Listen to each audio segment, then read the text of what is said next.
For this video, I want to go over why I chose Harlequin Rasboras for my fish room. So first up is their appearance, and Harlequin Rasboras do have a unique look to them with their reddish, pinkish, orange body that seems to shift in colour slightly depending on how your aquarium light hits them. They also have their distinctive black stripe near the rear of their body, making them easily identifiable as well. Their vibrant colours contrast well with green plants in their aquarium, as well as popular hardscape options such as black lava rock and the darker driftwoods in aquariums, making them pop and catch the eye.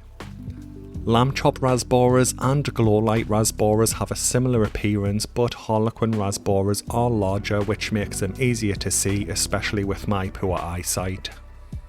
Harlequins usually reach around 1.8 inches in length or around 4.5 centimeters, making them easier to see in larger tanks, even if they are darting around at speed.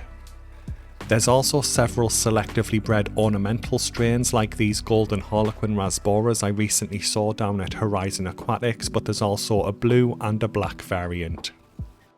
Personally, I prefer the look of the regular Harlequin Rasboras, and thankfully they do tend to be cheaper than the selectively bred counterparts.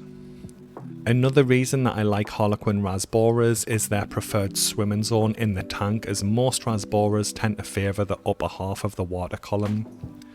From my experience, Harlequin Rasboras tend to stay in the upper middle area of the tank and only really venture to the surface when feeding. This makes it easy to keep surface level swimmers like Chili Rasboras or Honey Gourami with them, as well as bottom dwelling swimmers like Corydoras, creating a balanced, beautiful community tank. I've rarely seen my Harlequin Rasboras in the lower third of the tank, so any bottom dwelling fish you add will usually just be left to go about their business without interference, so something like a coolie loach that may be shy, especially when the lights are on, are usually fine. Originally, I planned for this tank to have gouramis at the surface, Harlequin Rasboras in the second quarter, neon and cardinal tetras in the third quarter, and Corydoras at the bottom. Unfortunately, that didn't quite work out because I do think my tetras are scared of all the movement from my cories and harlequins, and they tend to hide in the plant cover, so I'm probably going to set a dedicated tetra tank up in the coming months.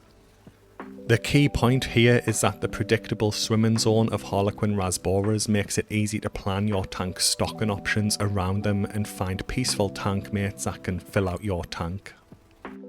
Another reason I chose to keep Harlequin Rasboras is their schooling or shoaling behaviour. Unfortunately, I don't have much footage of this because they tend to shoal around randomly, and by the time I grab my phone and start recording, they've stopped. Now, I'm not entirely sure why they choose to do this, but when they do, they form one of the tightest shoals among the fish that I keep, and they shoal around for a couple of minutes at a time. However, as quickly as they start shoaling, they'll stop and just go back to their relaxed state, as you'll see in a lot of these video clips where they're pretty much just chilling out. Back when I first got my Harlequin Rasboras, I did think that this was because they were scared or stressed or had some type of problem, but I do work in the same room as this tank, and I often see them shoaling around randomly countless times without any obvious cause. I know a lot of people do like to keep fish that have this shoaling behaviour, but it is worth pointing out that my Harlequins probably do this for 5 to 10 minutes total each day, so it's not something that you can rely on or see regularly.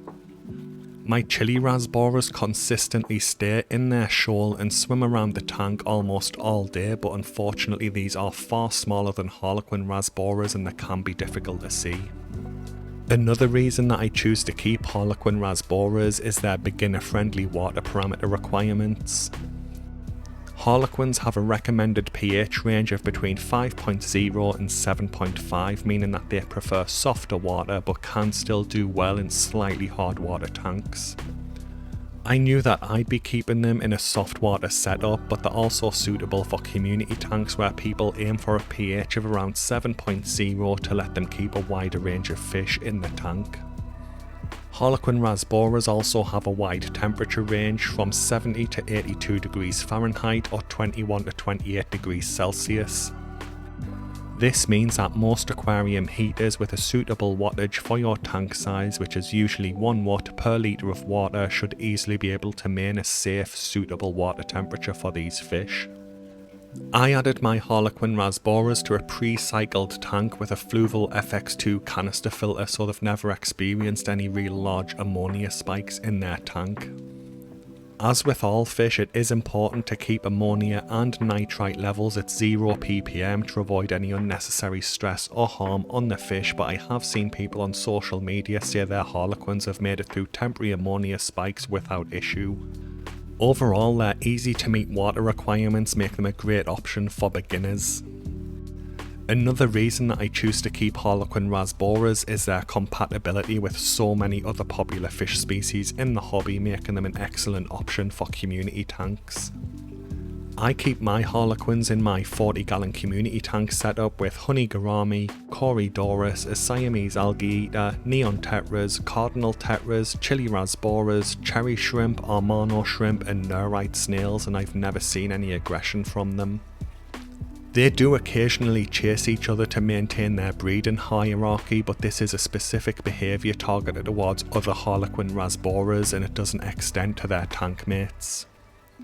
While spawning, they do seem to become more active, which seems to have spooked my tetras into hiding amongst the plant cover, but now that the spawning seems to have stopped, I'm hoping they will calm down and my tetras will start exploring the open areas of the tank again. Overall, Harlequin Rasboras do well with any peaceful, community-friendly species, and as I mentioned earlier, they usually stick to the middle layer of the water column, making it easy to plan your stocking around them. Another reason that I decided to add Harlequin Rasboras to my fish room is their low price and easy availability. In my area, Harlequins usually cost a little more than neon tetras, which are around £2 or $2.50, making them one of the more budget-friendly fish in the hobby. Since they are social fish, keeping at least 6 of them is usually recommended, but the more the better. I currently have 12 Harlequins in my tank, and as I mentioned earlier, they alternate between active shoaling, relaxed and sparring behaviour to maintain their hierarchy, so they seem active and comfortable in my setup. Most of the local fish stores near me do stock Harlequin Rasboras, but Google Trends does suggest their popularity may be declining in favour of chili rasboras, which could affect their availability in the future. Captive bred variants like golden Harlequin Rasboras are more difficult to find, and I've only ever seen them at Horizon Aquatics, which is an aquascaping specialist in my area, so they can be tricky to find and it's rare that I see them online. The final reason I choose to keep Harlequin Rasboras in my fish room is their hardy nature. I initially ordered 15 of them, and while 3 of them died in the tank in the first week, the rest of them have been thriving ever since without issue. I do think that the initial die-off may have just been the weaker fish in the batch, including this deformed Harlequin that I got, which did look very different from the others. This makes them a great choice for beginners, but also simplifies their ongoing care, allowing you to make slight mistakes with your tank that the Harlequin Rasboras should be able to live through. Compare that to something like neon tetras, which are one of the main alternatives to Harlequin Rasboras and have unfortunately become very fragile due to extensive inbreeding, and slight mistakes can cause issues with neon tetras. Thankfully, Harlequin Rasboras are less popular than neon tetras, so their breeding lines don't seem to have been affected by inbreeding as much, so you can still get a hardy, cheap fish that looks great. Anyway guys, that brings the video to an end. I hope you found it helpful. Have a good day and thanks for watching.